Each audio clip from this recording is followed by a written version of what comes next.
This is the head of a multi-million-dollar organization.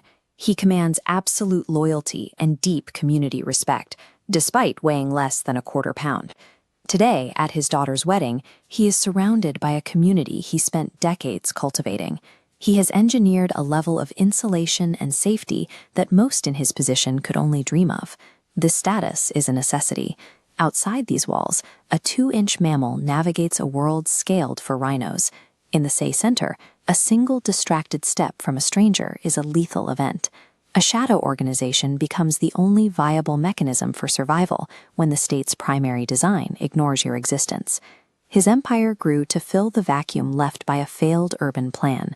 When Mr. Big and his grandmama arrived in 1946, Zootopia marketed itself as the ultimate destination for upward mobility. The slogan promised that anyone could be anything. They were met with scale discrepancy. The city's infrastructure catered to the median-sized citizen, creating a lethal environment for those at the physical extremes. This grid compares a shrew's walking path against an elephant's massive impact radius. A stroll is a high-stakes calculation, avoiding crushing weight. Shifting to an elevation view, a standard curb becomes a sheer vertical wall, an insurmountable physical barrier. These municipal features created a total vacuum of protection. The city's utopian infrastructure left its smallest citizens entirely exposed to the elements and the traffic of their neighbors. Mr. Big and his grandmama were among the first to leave for the New World. They arrived with the intent to build a community and a stable future for their family. The formal economy offered no entry points for citizens of their scale. They settled in the margins, working in the spaces the larger mammals didn't want. Survival required self-reliance. Grandmama started a bakery directly out of their residential kitchen, bypassing the need for a storefront they couldn't physically access. When formal systems are physically or legally blocked, marginalized groups develop shadow economies. These parallel financial systems provide the stability that the official state refuses to offer. Young Mr. Big managed the distribution. He executed deliveries across the city, carrying the bakery's products through the oversized streets. Their early success relied entirely on this family hustle, operating completely outside the city's official commercial grid. Every delivery was a calculated navigation of a war zone. One wrong turn meant being crushed under a size 14 hoof. This schematic maps a city block, highlighting impact zones where larger mammals become a lethal threat. Safe corridors are narrow cracks between buildings. As megafauna traffic increases, the probability of surviving a crosswalk plummets.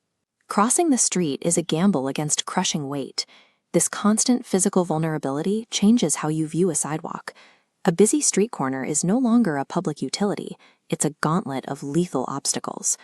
Hard work and bakery deliveries have a ceiling when the city's architecture is built to ignore your survival. The hustle alone cannot fix a broken blueprint.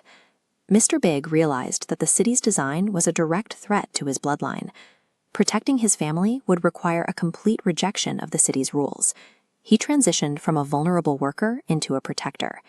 He saw that the official police force had no interest in enforcing safety at a 2-inch scale.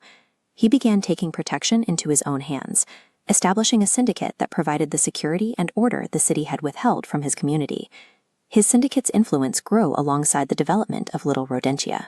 This neighborhood functioned as a scale-appropriate sanctuary, where the laws of the macro city no longer applied. Physical security meant withdrawing into this miniature ecosystem. He rejected the city's lethal macro infrastructure in favor of a space where his family could actually walk the streets. Decades later, at this wedding, the community he promised his grandmama is finally a reality. His family is safe, prosperous, and respected. This safety was the original promise of Zootopia. The irony is that it was only achieved by operating in the shadows of the very city that claimed to offer it. Mr. Big's status as a feared boss is the inevitable result of a city that designed him out of the blueprints. His empire is the cost of architectural exclusion. True safety nets are rarely granted by municipal plans. They are carved out of the shadows by the citizens the blueprints forgot.